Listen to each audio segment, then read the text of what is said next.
ये देखते हैं यूपी पुलिस के प्रीवियस ईयर क्वेश्चन मैथ के 2019 में जो पेपर हुआ था उसके क्वेश्चन। तो क्वेश्चन आपका यहाँ पर क्या कह रहा है, 30% और 10% की दो अनुक्रमित छूट देने के बाद एक वस्तु 945 रुपये में बेची गई, वस्तु का लागत मूल्य ज्ञात कीजिए। ठीक है, वस्तु का लागत मूल्य ज्ञात करना है हमको। तो यहाँ पर लागत मूल्य ज्ञात करने के लिए कितने परसेंट की, 30% की और 10% की छूट पर बेची गई है। देखिए जैसे हम मान लेते हैं ये सीपी है, इसका 30% की छूट पर तो 70/100, उसके बाद में 10% की छूट 90/100। ठीक है, कितने पर बेची गई है, 945 पर। 2 जीरो से 1 जीरो ये, 1 जीरो ये कैंसिल हो जाएगा यहाँ पर। उसके बाद में हम बात करते हैं यहाँ पर इसको कितने से काटेंगे, इसको काट देंगे तो 9 एक 9 और 105। उसके बाद में इसको काट देंगे तो ये कितना आ जाएगा, 15 आ जाएगा। 100 का इधर हम मल्टीप्लाई कर देंगे तो सीपी बराबर क्या आ जाएगा यहाँ पर, 1500। यही आपका लागत मूल्य हो जाएगा, यही आपका यहाँ पर क्रय मूल्य हो जाएगा। तो यही आपका राइट आंसर हो जाएगा, 1500 रुपये। क्वेश्चन आपका क्या कह रहा है, 10% ब्याज पर 2 वर्ष की अवधि के लिए एक निश्चित मूलधन पर साधारण ब्याज चक्रवृद्धि ब्याज से 1 रुपये कम है, मूलधन ज्ञात करें। देखिए साधारण ब्याज जो चक्रवृद्धि ब्याज से 1 रुपये कम है, ये सीधा सीधा कह रहा है कि ये डिफरेंस यहाँ पर दे रखा है 1 रुपये का। इसको निकालने के लिए, मूलधन निकालने के लिए एक सीधा सा फार्मूला होता है पी। ठीक है, R/100 का होल स्क्वायर बराबर डी। ठीक है, तो P हमको निकालना है, R दे रखा है 10%। ठीक है, 10% यानी कि यहाँ पर ये हो जाएगा 100, R का स्क्वायर करेंगे 100 का, सॉरी यहाँ पर ये मल्टीप्लाई का साइन होगा। उसके बाद 100 का स्क्वायर करेंगे तो ये हो जाएगा आपका 10,000 बराबर D दे रखा है 1, इसको यहाँ से काट देंगे, P बराबर इसको उस तरफ ले जाएंगे तो P बराबर 100। तो मूलधन जो है वो आपका 100 रुपये यहाँ पर आ जाएगा। यही आपका राइट आंसर हो जाएगा। यहाँ पर 10% वार्षिक ब्याज दर पर 3 वर्ष के लिए 2,000 रुपये के मूलधन पर चक्रवृद्धि ब्याज और साधारण ब्याज के बीच का अंतर ज्ञात करो। चक्रवृद्धि ब्याज और साधारण ब्याज के बीच का अंतर ज्ञात करो। तो यहाँ पर R जो दे रखा है वो दे रखा है 10%, टाइम दे रखा है 3 वर्ष। ठीक है, 10% को अगर फ्रैक्शन बनाएंगे तो ये बन जाएगा 1/10। मूलधन कितना दे रखा है हमारे पास, 2,000 सीधा सीधा दे रखा है। तो मूलधन जो दे रखा है वो कितना दे रखा है, 2,000 दे रखा है यहाँ पर सीधा सीधा। ठीक है, मूलधन 2,000 दे रखा है, इसको हम कर लेते हैं। फर्स्ट वर्ष में हम निकालेंगे 1/10 तो ये कितना आ जाएगा, 200। सेकेंड वर्ष में भी 1/10 निकालेंगे, ये 200 आ जाएगा। थर्ड वर्ष में निकालेंगे 1/10 तो ये 200 आ जाएगा। उसके बाद में इसका यहाँ पर निकालना है, इसका यहाँ पर निकालेंगे तो सीधा आएगा 20, इसका भी यहाँ पर निकालेंगे तो सीधा आएगा 20। उसके बाद में ये सेकेंड ईयर के लिए इसका निकलेगा तो यहाँ पर आएगा 20। ठीक है, 1/10 निकल रहा है ये सबका, यहाँ पर ध्यान रखना 1/10 और 1/10। उसके बाद में इसका थर्ड ईयर के लिए निकालेंगे तो इसका जब हम निकालेंगे तो ये कितना निकलेगा, 1/10 इसका निकालेंगे तो ये निकलेगा यहाँ पर 1। तो ये जो 200 200 200 ये जितना जो दे रखा है 600 रुपये, ये आपका होता है साधारण ब्याज। उसके बाद ये जो नीचे आता है ये होता है आप लोगों का चक्रवृद्धि ब्याज। ठीक है, तो चक्रवृद्धि ब्याज यहाँ पर कितना दे रखा है आप लोगों का, 20 + 20 + 20 यानी कि 20 + 20 + 20 और +1 ये दे रखा है आप लोगों का। सॉरी यहाँ पर 1/10, यहाँ पर 1 नहीं 2 आएगा। ठीक है, ये आप लोगों का दे रखा है यहाँ पर, ये आप लोगों का दे रखा है 62। तो चक्रवृद्धि ब्याज यही आपका अंतर हो जाएगा, साधारण ब्याज और चक्रवृद्धि ब्याज का 62 रुपये यहाँ पर आ जाएगा। ये क्वेश्चन आपका यहाँ पर क्या कह रहा है, 3 साझेदार X, Y और Z ने लाभ साझा किया। यदि कुल लाभ 3,000 रुपये था, X का हिस्सा Z की तुलना में 400 रुपये कम है और Y का हिस्सा Z की तुलना में 200 रुपये कम है। तो X/Y/Z का लाभ साझा करने का अनुपात ज्ञात करें। यहाँ पर देखिए X/Y/Z दे रखा है, मान लेते हैं हम Z A अनुपात में दे रखा है, बाई जो दे रखा है Z से 200 रुपये कम दे रखा है। तो ये कितना हो जाएगा, A - 200। X जो दे रखा है वो कितना दे रखा है, Z से 400, तो ये कितना हो जाएगा, A - 400। उसके बाद में ये क्या कह रहा है, टोटल ये कितना दे रखा है, 3,000। टोटल ये 3,000 दे रखा है तो इसको क्या करेंगे, A - 400 + A - 200 + A बराबर 3,000। उसके बाद में ये कितना हो जाएगा, 3A बराबर ये 400 + 200 600, उस तरफ जाएंगे तो प्लस के हो जाएंगे तो ये हो जाएगा 3600। तो A बराबर यहाँ पर कितना आ जाएगा, 1200। A बराबर 1200 आ गया। तो Z की वैल्यू कितनी हो जाएगी यहाँ पर, 1200। उसके बाद में यहाँ पर A की वैल्यू कितनी हो जाएगी यहाँ पर, 1000। उसके बाद में X की वैल्यू, Y की वैल्यू 1000 हो जाएगी। ठीक है, उसके बाद में X की वैल्यू यहाँ पर कितनी हो जाएगी, 800। ठीक है, 800 हो जाएगी। उसके बाद में इसको 2 जीरो 2 जीरो 2 जीरो ये कट गया। उसके बाद में 2 से काट दो इनको तो ये हो जाएगा 4:5:6। तो यही आपका राइट आंसर हो जाएगा, 4:5:6। क्वेश्चन आपका यहाँ पर क्या कह रहा है, एक परिवार में माता पिता और 3 बच्चे हैं। यदि माता पिता की औसत आयु 36 वर्ष है और बच्चों की औसत आयु 10 वर्ष है तो परिवार की औसत आयु ज्ञात कीजिए। एक परिवार में माता पिता और 3 बच्चे हैं, माता पिता की औसत आयु 36 वर्ष है और बच्चों की औसत आयु 10 वर्ष है तो परिवार की औसत आयु ज्ञात कीजिए। ये जो माता पिता दे रखे हैं ठीक है, मदर और फादर, इनकी औसत आयु 36 वर्ष है, ठीक है। टोटल अगर निकालेंगे 2 का गुणा कर देंगे, ये कितना आ जाएगा 72। 3 बच्चे दे रखे हैं, ठीक है, कितने 3 चाइल्ड दे रखे हैं, इनकी औसत आयु कितनी है 10। 3 करेंगे टोटल निकालेंगे कितनी आ जाएगी 30 वर्ष। दोनों का करेंगे तो कितना हो जाएगा ये 102 हो जाएगा। टोटल यहाँ पर कितने हो गए 3 चाइल्ड और माता पिता यानी कि 5 हो गए। औसत आयु निकालनी है सबकी, तो 5 से यहाँ पर भाग दे देंगे तो क्या हो जाएगा 20.4। यही आपका राइट आंसर यहाँ पर हो जाएगा। क्वेश्चन आपका क्या कह रहा है, 18 वस्तुएं 15 रुपये की औसत कीमत पर बेची गई।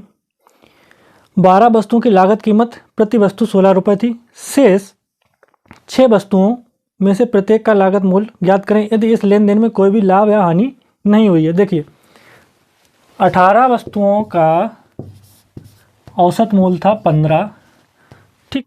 12 जो वस्तुएं हैं उनका औसत मूल्य था 16 रुपये प्रति वस्तु पर बेची गई। तो इसका जब हम टोटल निकालेंगे तो 18 करेंगे तो ये हो जाएगा 270। इसमें 12 है, इसको पूरा करेंगे तो ये कितना हो जाएगा, ये हो जाएगा 192। इसमें से घटा देंगे इसको तो कितना बचेगा यहाँ पर 78, ठीक है। पूछा कितने का गया यहाँ पर 6 वस्तुओं का पूछा गया है, ठीक है। 6 वस्तुएं निकालनी है यहाँ पर, तो 6 का यहाँ पर भाग दे देंगे तो कितना हो जाएगा 13। यही आपका राइट आंसर यहाँ पर हो जाएगा। तो क्वेश्चन यहाँ पर क्या कह रहा है आपका, ए 8 दिनों में एक काम करता है जबकि बी उसे 12 दिनों में पूरा करता है। सी वह काम कितने दिनों में पूरा कर सकता है यदि वो तीनों मिलकर यह काम 3 दिनों में पूरा कर सकते हैं। देखो ए इसे 8 दिन में करता है, बी इसे 12 दिन में करता है, तीनों यानी कि ए प्लस बी प्लस सी इसको मिलकर 3 दिन में पूरा करते हैं। अब इसका हम यहाँ पर क्या लेंगे एलसीएम यहाँ पर लेंगे तो क्या आ जाएगा 24। एक ही एफिशिएंसी निकालेंगे तो 8 का हम इसमें भाग देंगे तो कितना आ जाएगा 3। 12 का यहाँ पर भाग दे देंगे कितना आ जाएगा 2। ए बी सी का भाग देंगे तो यहाँ पर कितना आ जाएगा 8।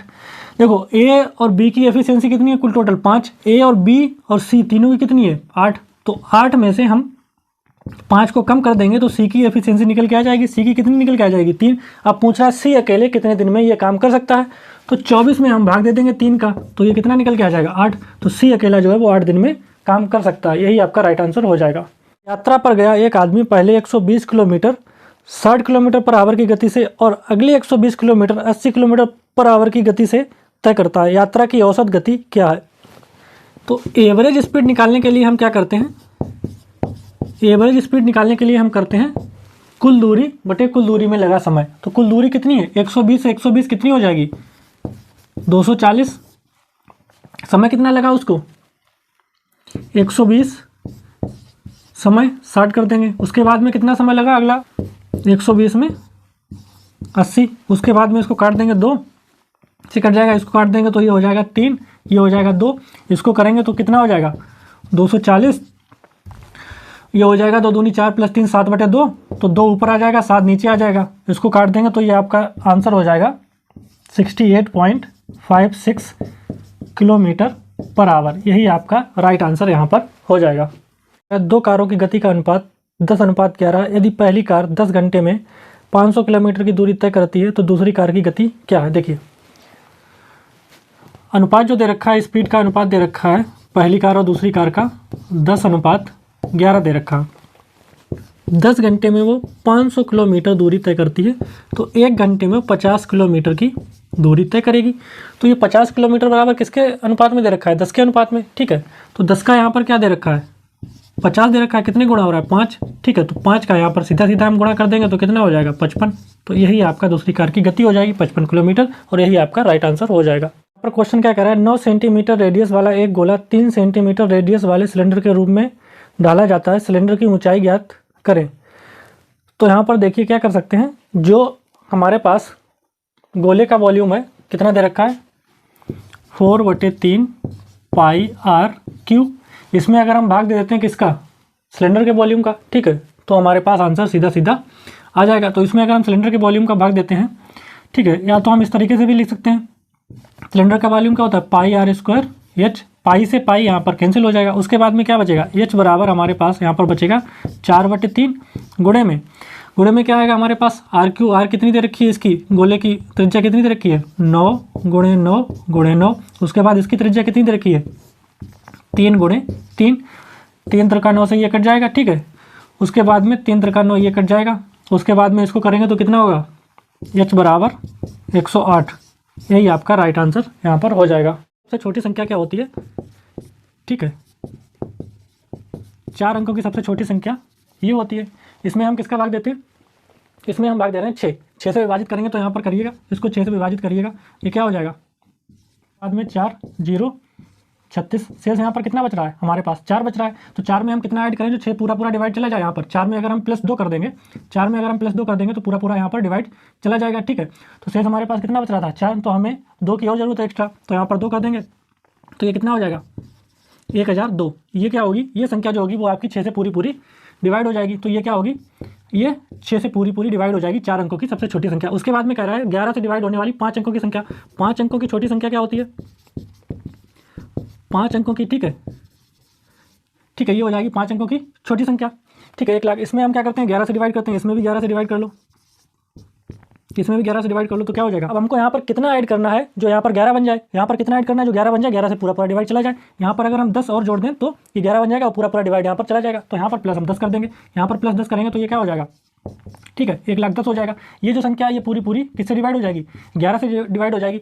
अब कह ये रहा है कि इनके संख्याओं के योग का गुणनफल ज्ञात करो। इनके संख्याओं का योग का गुणनफल, संख्याओं का योग कितना हो जाएगा, 2 और 1 3 हो जाएगा। यहाँ पर संख्याओं का योग यहाँ पर 3 हो जाएगा, यहाँ पर संख्याओं का योग कितना हो जाएगा, 1 1 और 2 2 हो जाएगा। यहाँ पर इनका गुणनफल करना है तो 3 × 2 = 6, यही आपका राइट आंसर यहाँ पर हो जाएगा। तो क्वेश्चन यहाँ पर क्या कह रहा है, किसी कक्षा के बच्चों के बीच मुफ्त नोटबुक समान रूप से बांटे गए, प्रत्येक बच्चे को मिली नोटबुक की संख्या बच्चों की संख्या का 1/8 थी। यदि बच्चों की संख्या आधी होती तो प्रत्येक बच्चों को 16 नोटबुक मिलती, कुल कितनी नोटबुक बांटी गई। देखिए बच्चों की संख्या जो है, बच्चों की संख्या हम मान लेते हैं यहाँ पर x, तो बच्चों की संख्या के 1/8 बांटेगी। अगर बच्चों की संख्या आधी होती तो प्रत्येक बच्चे को 16 नोटबुक मिलते हैं। इसको यहाँ से काट देंगे, ये हो जाएगा 8, 1 से 1 कट जाएगा तो यहाँ पर क्या बचेगा, x बराबर 8 उस तरफ चला जाएगा तो 64। तो बच्चों की संख्या आ गई 64। अब पूछा क्या गया, कुल कितनी नोटबुक बांटी गई। तो x का ये जो मान है किसी भी एक तरफ रखने पर, या इस तरफ रख दो या इस तरफ रख दो, किसी भी तरफ रख दोगे तो आपका आंसर आ जाएगा। x की वैल्यू अगर हम यहाँ पर इस वाले समीकरण में रखते हैं तो समीकरण ये आपका क्या है, x × 1/8 है। इसमें अगर हम x का मान रखते हैं तो ये आपका आ जाएगा 512, यही आपका राइट आंसर यहाँ पर हो जाएगा। छोटी से छोटी संख्या कौन सी है जो 12, 20, 24 द्वारा विभाजित किए जाने पर प्रत्येक दशा में शेष 8 ही बचता है। देखिए शेष 8 ही बचता है, 12, 20, 24, 12, 20, 24, इनका एलसीएम निकालेंगे। एलसीएम निकालने के लिए हम क्या करते हैं, इसमें क्या क्या दे रखा है, इसमें 4 × 3 दे रखा है, इसमें अगर हम देखें तो 4 × 5 दे रखा है, इसमें अगर हम देखें तो 4 × 2 × 3 दे रखा है, ठीक है। हम यहाँ से देखते हैं 4 हमने बाहर निकाल लिया, 4 हमने बाहर निकाल लिया, यहाँ से भी गया, यहाँ से भी गया, यहाँ से भी गया। उसके बाद में हमने देखा क्या निकाल लिया, हमने 3 निकाल लिया, 3 यहाँ से भी गया, यहाँ से भी गया। उसके बाद में क्या हमारे पास शेष बचा, 2 × 5 शेष बचा यहाँ पर हमारे पास। तो ये कितना हो जाएगा, 4 × 3 12, 12 × 2 24, 24 × 5 120। तो 120 इसका एलसीएम आ गया, एलसीएम आ गया 120 जब यहाँ पर। अब कह रहा है इसमें भाग देने पर प्रत्येक दशा में 8 शेष बचता है। शेष कितना बचता है, 8, तो 8 को ही हम ऐड कर देंगे तो 128 संख्या हो जाएगी आपकी राइट। वस्तुओं को उनके लागत मूल्य से 25% ऊपर अंकित किया गया। इस तरह की वस्तुओं में से एक को अंकित मूल्य पर 20% लाभ लेकर बेचा गया और दूसरी वस्तु को अंकित मूल्य पर 10% की हानि लेकर बेचा गया। कुल लाभ प्रतिशत ज्ञात करें। देखिए दो वस्तुओं का उनकी लागत मूल्य मान लेते हैं, हम सीपी मान लेते हैं, सीपी मान लेते हैं 100 थी पहली वस्तु की, ठीक है, दूसरी वस्तु की भी यहाँ पर 100 थी। मार्क प्राइस अंकित मूल्य किया गया कितना, वहाँ पर 25% एक्स्ट्रा, तो 100 पे 25% एक्स्ट्रा 125 हो जाएगा इसका, 125 हो जाएगा इसका।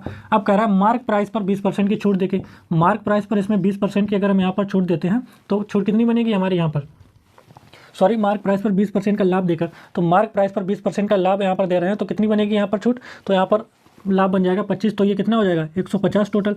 यहाँ पर कह रहा है मार्क प्राइस पर माइनस का 10% छूट देता है, ठीक है, दूसरी वस्तु पर, तो यहाँ पर कितना हो जाएगा, यहाँ पर ये बन जाएगा 112.5, यानी कि 12.5% की वहाँ पर इसको छूट मिल रही है, 12.5 रुपये की यहाँ पर छूट मिल रही है। अब कह रहा है कुल लाभ प्रतिशत ज्ञात कीजिए। कुल लाभ प्रतिशत अगर हम यहाँ देखेंगे, यहाँ सीपी कितने की थी 100, यहाँ कितना हो रहा है 150, कितना एक्स्ट्रा हो रहा है यहाँ पर 50, यहाँ पर कितनी थी 100, यहाँ पर कितना हो रहा है 112, तो यहाँ पर कितना एक्स्ट्रा हो रहा है 12.5। कुल टोटल कितना हमारे पास, टोटल कितना हो रहा है एक्स्ट्रा हमारे पास, टोटल हमारे पास यहाँ पर हो रहा है 62.5 कितने पर 100 और 100, 200 पर सीपी कितनी थी 200, तो यहाँ पर 200 और इंटू 100 करेंगे, 0 से 0 कट जाएगा, इसको काटेंगे तो ये क्या हो जाएगा 31.25% लाभ हो जाएगा। यही आपका राइट आंसर यहाँ पर हो जाएगा।